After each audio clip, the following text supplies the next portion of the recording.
It started like any other Miami night, neon glowing off wet pavement, cold beer sweating in my hand, and my sketchpad open as a shield against my own thoughts.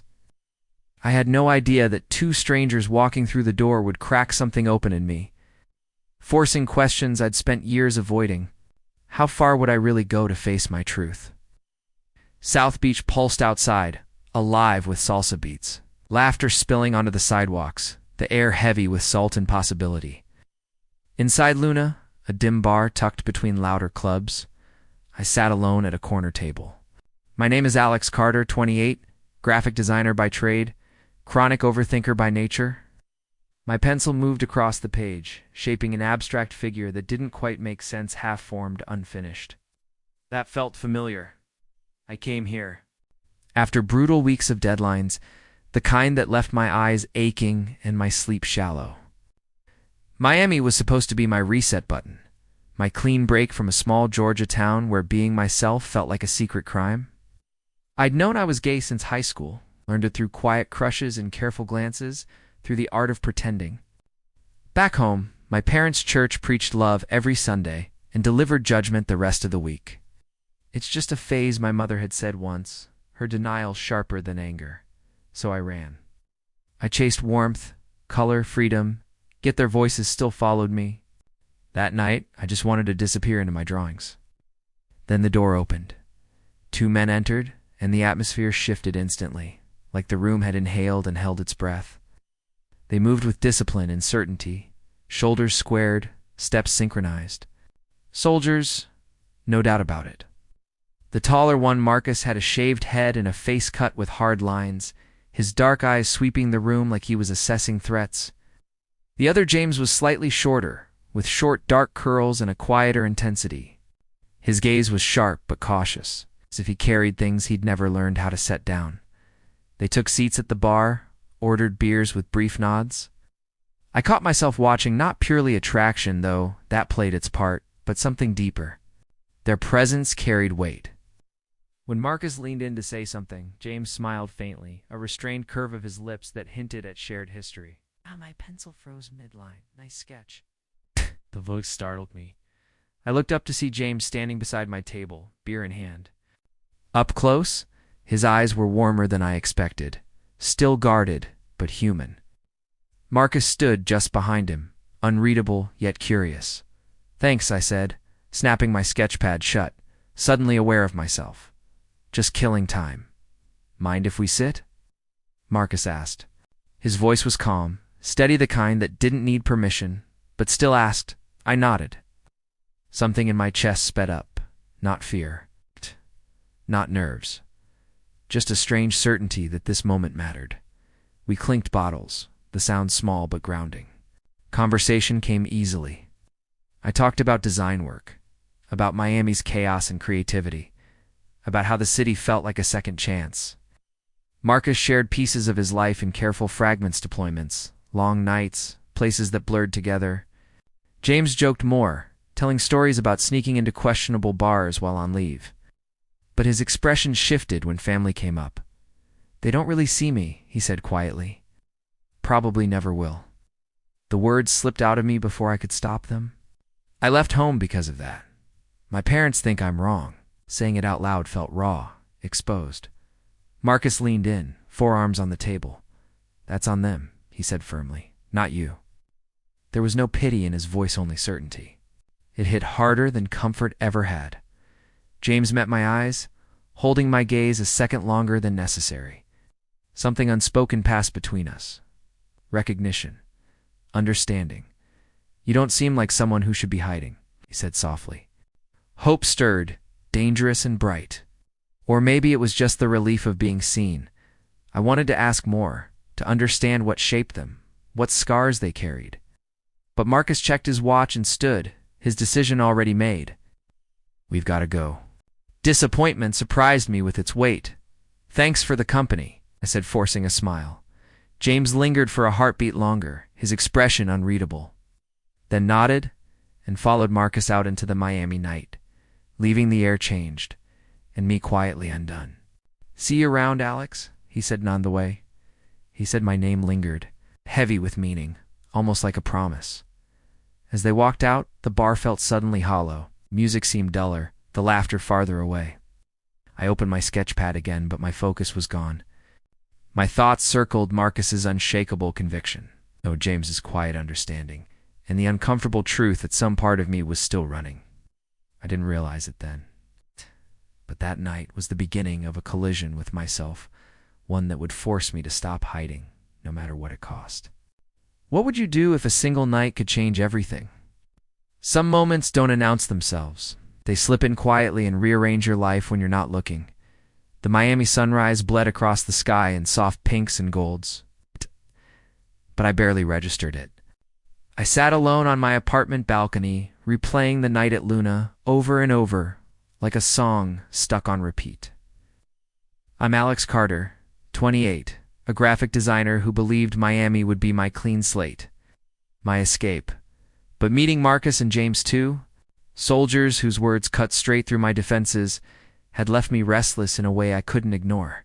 Their strength, their honesty, stirred something I'd buried years ago in Georgia, the need to stop hiding.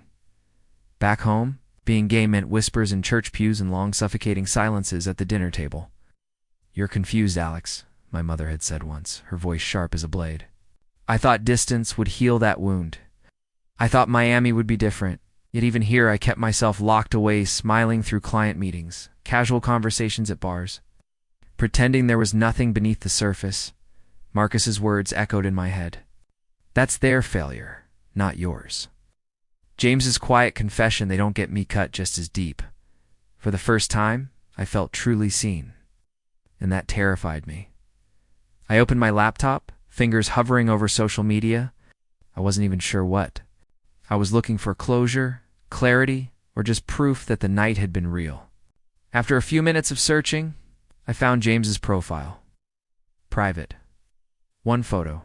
Him in uniform, expression serious, eyes kinder than they looked at first glance. I hesitated, then typed, "Hey, it's Alex from last night. Really good meeting you."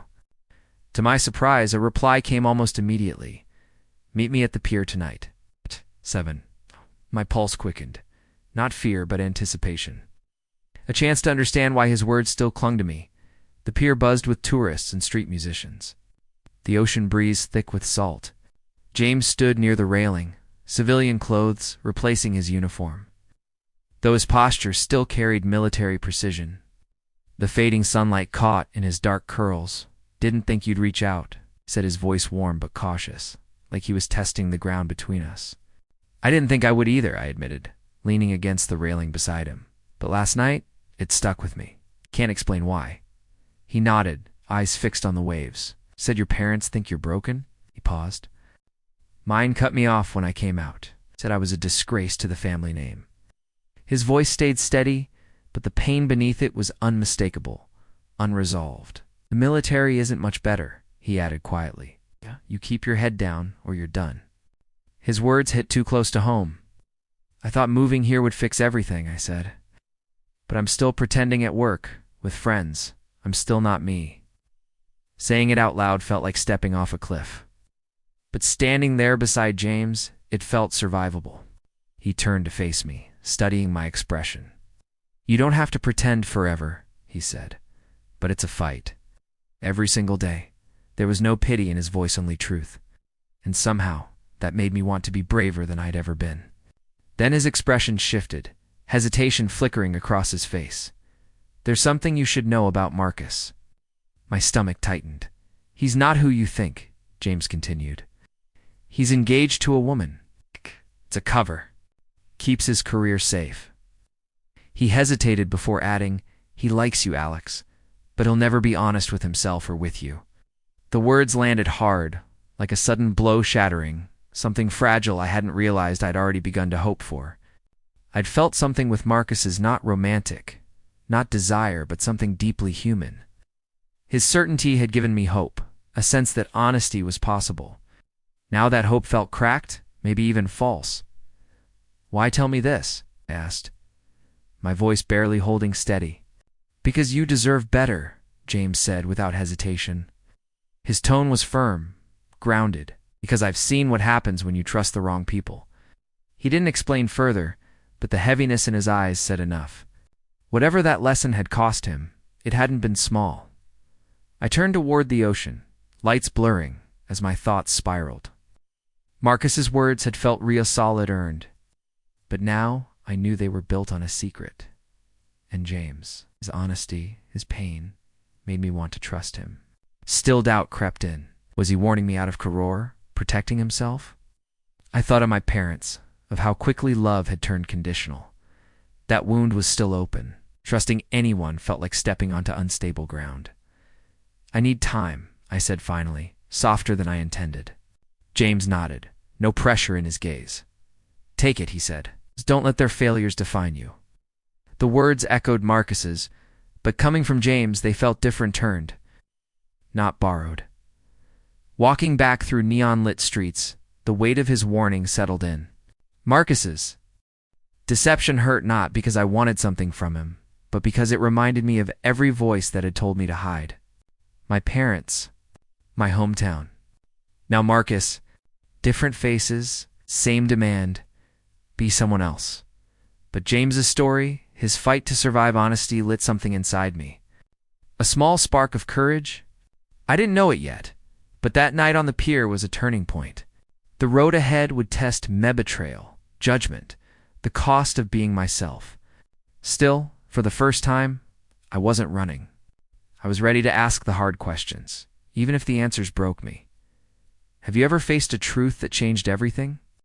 The Miami night felt heavier than usual, neon glow doing nothing to lift the pressure in my chest. I'm Alex Carter, 28, a graphic designer who thought Miami would pull me out of the shadows. Instead, meeting Marcus and James, two soldiers, whose words cracked something open, left me more unsettled than ever. James's warning replayed in my head. Marcus, engaged, hiding. It wasn't just the lie that hurt, it was what it represented. Proof that hiding who you are always comes with a price. Back in Georgia, I'd learned to bury myself early. Being gay meant dodging sermons and sidelong looks, swallowing every truth before it reached my lips. You're not like that, Alex, my father had said once, his certainty colder than anger. I ran to Miami to escape, but fear followed men to offices, friendships, bars where I laughed too easily and revealed too little. James's story being cut off by his family had cracked my silence. Marcus's deception felt like a step backward. If someone as strong as Marcus couldn't live honestly, what chance did I have? I stared at my phone. James's message was still open. Take your time. His honesty felt like a lifeline, but doubt gnawed at me. Could I trust him? Or was he hiding too? Desperate, I called my mom. I met someone who understands me, I said, voice shaking. But it's hard, Mom. I'm still figuring out who I am. Her response came fast and sharp. You're confused, Alex. This isn't you. Come home, we'll fix this. The line went dead. Her words echoed years of rejection. I sat alone on my couch as the city's hum faded into noise. To her, I wasn't a son, I was a problem. The next day, a message from James appeared. There's a military event tomorrow night. Marcus will be there. You should come. Get answers. My instinct was to run. Facing Marcus felt like walking into a storm, but avoiding it meant staying stuck. I'll be there. I typed. The hotel ballroom was filled with uniforms and polished smiles. I felt out of place in my button-down sketch pad tucked under my arm like armor. James found me near the entrance, his expression serious but calm. You okay? He asked quietly. Not really, I admitted, scanning the room. I need to know why he lied. James nodded, his steady presence grounding me. Just be careful, he said. Marcus doesn't handle the truth well. I spotted Marcus across the room, his shaved head catching the light. He stood beside a woman, his fiancée. I realized her hand resting comfortably on his arm. She was smiling, unaware of the truth he carried. My chest tightened, not with jealousy, but with the weight of his choice. He had built a life on a lie, the same way I had for years. When our eyes met, something flickered across his face. Guilt, maybe, fear. Then he looked away. I took a step toward him, but she moved first, cutting me off. Her smile was gone. "You're Alex, aren't you?" she said sharply. "I know about you." The room seemed too quiet, conversations dipping as attention shifted our way. "Stay away from him," she continued, her voice loud enough to carry, loud enough to wound. Whispers spread like a ripple through water. Outsider trouble. Their stares pricked my skin like needles. I froze, the shame of my Georgia childhood rushing back all at once. I wasn't just unwelcome, I was wrong. The kind of person they judged without knowing. James appeared at my side, solid and steady. "Let's go," he said calmly, leaving no room for argument. I followed him out, my face burning. The cool night air hit me as we stepped onto the street, but it did nothing to ease the ache. "I shouldn't have come," I said, my voice breaking. "They all saw me as nothing." James stopped and turned to face me. "They're wrong," he said, unwavering. "You're not nothing. You're fighting to be yourself, and that's more than most of them can say." His words steadied me, a lifeline pulling me back from the edge. "I lost my brother," he added quietly. "He couldn't keep fighting. He shut himself off. Left us because the world convinced him he didn't belong." I looked at him, his pain mirroring my own. "How do you keep going?" I asked, desperate. James met my gaze, not with pity, but resolve. "You find people who see you," he said, "and you hold on to them." Something shifted inside me. The rejection, my mother's voice, the crowd's stares, Marcus's lie still hurt. But James's belief in me was stronger. I wasn't ready to face the world yet, but I wasn't alone anymore. The path ahead was uncertain, filled with judgment and hard truths. Still, for the first time, I wanted to keep walking. Have you ever faced rejection for being yourself? The Miami skyline glittered against the night, beautiful but distant, like a promise just out of reach. I'm Alex Carter, 28, a graphic designer who thought Miami would be my sanctuary from a past that taught me to hide. But after the military gala, after Marcus's fiancée exposed me to a room full of judgment, it felt more visible than ever. The whispers outsider. Troublemaker echoed my Georgia childhood, where being gay meant being wrong. James's words had pulled me back. Shame still clung to me like damp sand. I walked along the beach, the ocean roaring loud enough to drown out the city. My phone buzzed. "Meet me at the boardwalk. You don't have to face this alone." James's support felt like a lifeline, even as doubt lingered. Marcus's betrayal. My mother's rejection. The gala had proven the world wasn't as open as I'd hoped. Still, James's honesty, his loss made me want to believe in something stronger than fear. The boardwalk buzzed with laughter and street vendors. A sharp contrast to the storm inside me. James stood near a bench, curls tousled by the breeze. Calm and grounded. "You look like you're carrying the world," he said gently. "It feels like it," I admitted, sitting beside him. Tonight, it felt like being back home. Like everyone was judging me just for existing. My voice cracked. "I thought I'd left that behind." James nodded, eyes on the horizon. "When my family cut me off, I thought I'd never belong anywhere. The military was supposed to save me, but even there, you learn how to hide." He paused, his voice softening. "My brother couldn't do it anymore." The words hit me like a wave, heavy and cold. Pulling me deeper into the truth, we were both trying to survive. Not because of the loss itself, but because I saw myself in it. I'd been shutting myself off too. Hiding at work. Dodging questions about my life. Editing myself until there was almost nothing left. "How do you do it?" I asked quietly. "How do you keep going when it feels like everyone's against you?" James turned toward me, his gaze steady and sure. "You find your truth," he said, "and you hold on to it no matter what they say. It's not easy, but it's yours." There was no judgment in his voice, only a calm strength that made me want to stand taller. "You're not those whispers, Alex," he continued. "You're not your parents' doubts. You're you." I stared out at the waves, his words settling deep.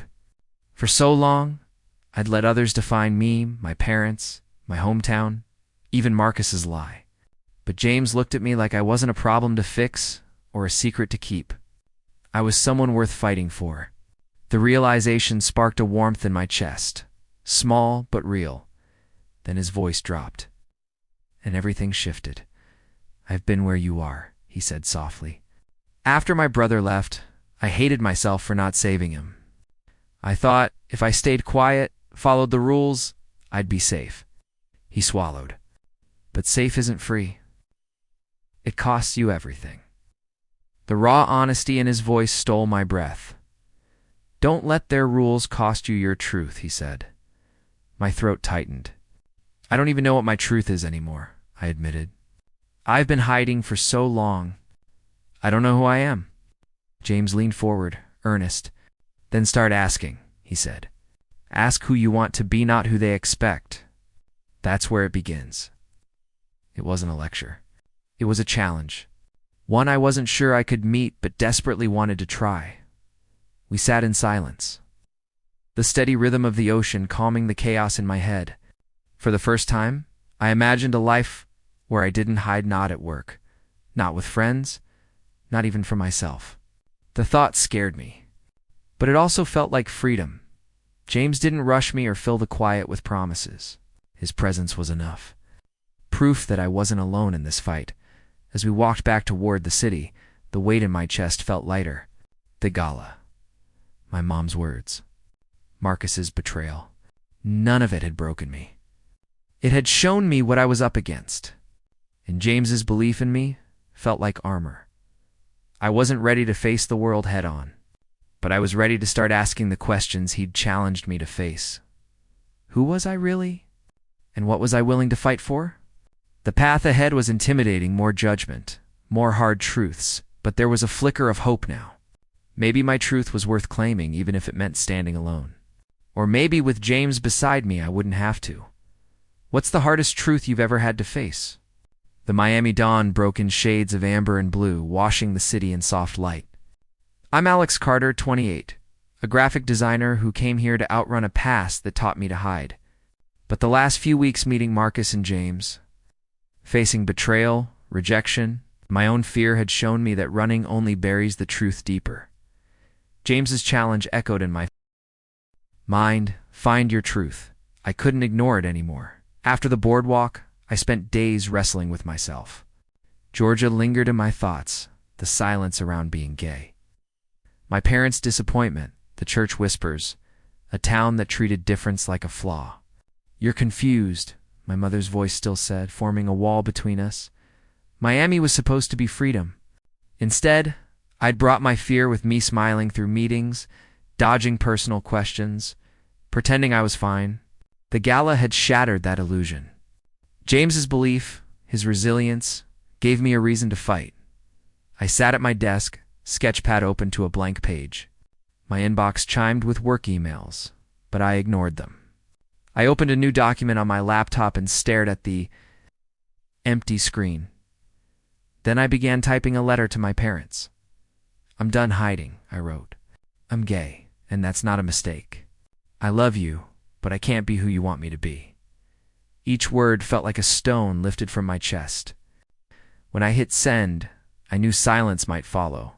I knew rejection was still possible, but the act itself was mean, a line drawn, a step toward claiming my truth. Later that week, I met James at a small coffee shop in South Beach. The place buzzed with conversation and clinking cups. But the moment I saw him, everything else faded. He grounded me in a way I hadn't expected. You look different, he said, his dark curls catching the morning light, his eyes searching mine with that quiet intensity I'd come to trust. I wrote to my parents, I said. My voice was steady, even though my stomach twisted. I told them everything. I don't know if they'll reply, but it's done. James's expression softened, a faint smile breaking through. That's huge, Alex, he said. Most people never get that far. I hesitated, then asked, what about you? Do you ever think about reaching out to your family? His smile faded, but his voice stayed calm. I tried years ago. They didn't want to hear it. But I found my own family. People who see me. He paused, then met my gaze. Like you. His words warmed me not because they promised anything, but because they reminded me I wasn't alone. Thank you, I said, my throat tight. For seeing me? He nodded, and for a moment, the world felt balanced. Quiet. Right. Then the door opened. Marcus walked in, his shaved head and military. Posture were unmistakable, but something about him had changed. He looked smaller, somehow humbled, almost fragile. He approached our table, hands shoved into his pockets. "Can we talk?" he asked quietly. James stiffened, but stayed silent, letting the choice be mine. I nodded. "I owe you an apology," Marcus said, meeting my eyes. "I lied to you, to my fiancé, to myself. I thought it was the only way to protect my career, my life. But it cost me everything." Told me he'd come clean to his fiancée. The engagement was over. His commanding officer had been informed, and his future in the military was uncertain. "I was a coward," he said. "You deserved better." The betrayal still stung, but it was duller now. "I understand why you hid," I said. "I did it for years. But you hurt people, Marcus. Not just me." He nodded, regret etched across his face. "I know I'm trying to make it right." Starting here, I didn't forgive him, not fully. Not yet, but I respected his honesty. It mattered. It was a beginning. After Marcus left, James leaned forward. "You handled that better than I would have," he said. A trace of admiration in his voice. I shrugged, feeling lighter than I had in weeks. "I'm learning," I said. "Mostly from you." Weeks later, I stood on the pier where James had first warned me about Marcus. The ocean stretched endlessly before me, its steady rhythm reminding me how far I'd come. My parents never replied. The silence still hurt, but it didn't define me. At work, I'd started sharing small truths about my life. Some people embraced it, others pulled away. And for the first time, that was okay. I was done shrinking myself to keep the peace. James joined me, his presence as steady as ever. We'd grown close not as something romantic, but as two people who understood the cost of being honest. "You're different now," he said, echoing his words from the coffee shop. "Stronger." "I feel it," I said with a small smile. "I'm not there yet, but I'm getting there." The truth I'd been searching for wasn't a single answer. It was the courage to keep asking. To live without shame, Marcus was facing his consequences. My parents might never understand, but I had my art, a city that finally felt like home, and a friend who reminded me who I was when I forgot. What does living your truth mean to you? If this story moved you, like, subscribe, and hit the bell.